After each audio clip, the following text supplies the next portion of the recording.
నీ మీద పెట్టి పద్మశ్రీ అవార్డు లాగా ఇవ్వరు. నీకు ఉద్యోగం తీసినప్పుడు ఎంత హ్యాపీగా ఫీల్ అయ్యో, రెస్పాన్సిబుల్ లేకుండా ఎలా ఉండవో, ఆ పిల్లల తల్లిదండ్రులని పక్కన వదిలేసి నువ్వు ఎంత స్వేచ్ఛగా ఉండవో, అలాగే ఈ దేహాన్ని కూడా వదిలితే అంత స్వేచ్ఛగా ఉంటావు భగవంతుడి దగ్గర. అందుకని ఈ 3 సమానమైన సత్యాన్ని తెలుసుకొని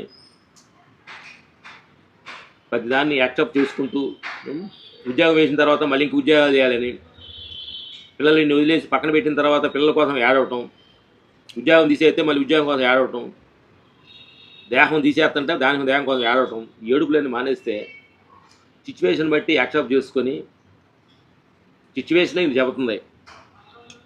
60 సంవత్సరాలు వస్తే ఉద్యోగాలు ఎలా తీసేస్తున్నారు, ముసలోళ్ళు అయితే పిల్లలందరూ ఎక్కడ పక్కన పెడుతున్నారు, అదే దేహం ముసలి అయితే నువ్వు పక్కన పెట్టేస్తుంది. అందుకని నా మిత్రులారా, ప్రతి క్షణం అవేర్నెస్గా ఉండండి, అలర్ట్గా ఉండండి, జరిగే సిచ్యువేషన్ యాక్సెప్ట్ చేసుకోండి. ముక్తి మోక్షం అంటే నేను ఎక్కడ పరిగెడతాలని అవసరం లేదు. నీ ఫ్యామిలీలో ఉంటూ, సంసారంలో ఉంటూ, అన్నింటిలో ఉంటూ, దేహంలో ఉంటూ కూడా ముక్తి అనేది మనం చూసి యాక్సెప్ట్ చేసుకుని వెళ్ళేది ముక్తి మోక్షం అంటే అనే సత్యాన్ని మేము తెలుసుకున్నాం. Okay, thank you, bye bye.